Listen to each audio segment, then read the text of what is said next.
Hello and welcome to a short film about language and how it fits within the TOK course. To be fair, this is quite a difficult theme as there are various ramifications for the different areas of knowledge as well as knowledge more generally. One of the main issues is that language itself is ambiguous, and at the same time language can also be very precise. Language is also fundamental to the two questions of TOK. What do we know and how do we know it? In terms of how do we know, knowledge is expressed through language. Even mathematics and physical expressions are a way of expressing knowledge. And this is especially true given that the TOK course is mostly concerned with propositional knowledge. For example, Lima is the capital of Peru, and that is expressed linguistically. In terms of how do we know, the central theme is whether language describes or prescribes knowledge. And the answer really is both. In terms of describing knowledge, one example comes from the sciences, Newton's law of gravity. All objects exert a force of attraction on other objects. That seems pretty straightforward. However, you can also see that language sets the limits and defines the concepts of what we can know. And this is best seen when comparing different languages. For example, in ancient Greek, there are 6 different words for love. And in English, well, we just have one. Other great examples come from comparing Japanese to English.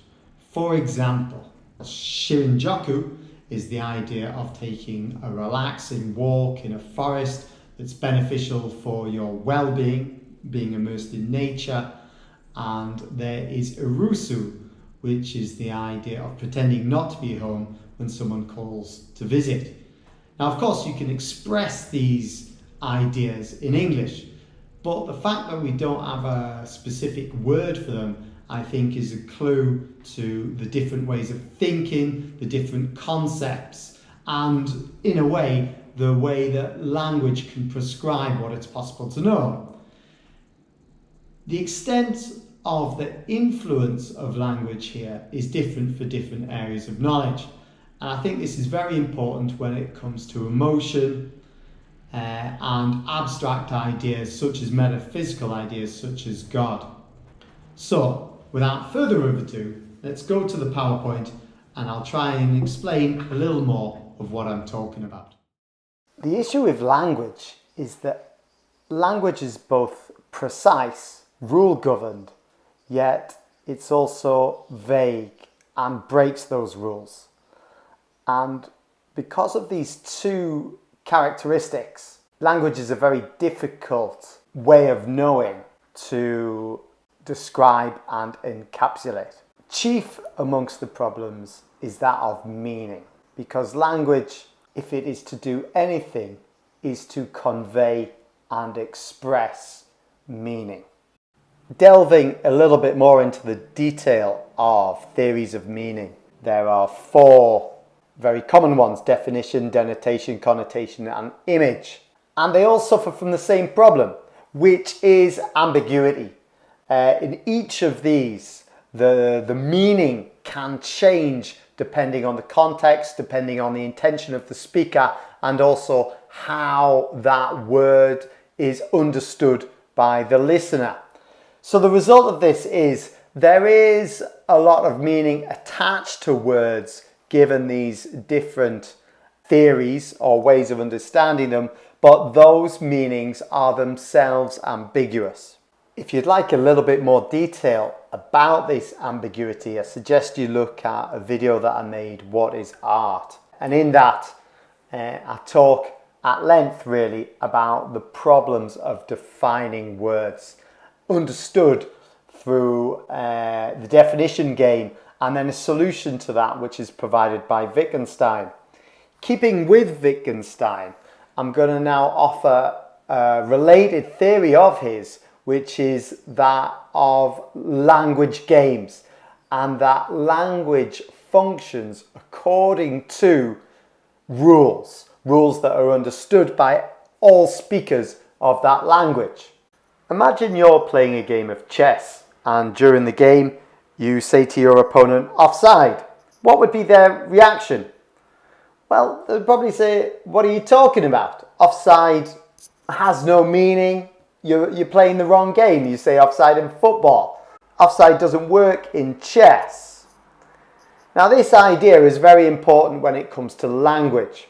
Any word or sentence that you speak in any particular language is governed by the rules of that language. And anybody who is partaking in that conversation will be aware of the rules of language, just as in the game of chess. So when you say offside in chess, nobody will understand what you're saying. However, if you're inside a football stadium and you say offside, the referee will understand, the players will understand, the fans will understand, both in the stadium and at home. And the difference is that offside inside the game of football has meaning and significance, and everybody who is partaking in that game understands what offside means. The main point to remember then is that language itself is not fixed, it's elastic. It depends on context and it depends on the meaning ascribed to that language by the partakers in it. So meaning is very much dependent on context, and it's dependent on how the speakers are using the language. Yes, it is true that languages conform to their specific grammatical rules that have a very logical structure. However, these rules are not obeyed strictly.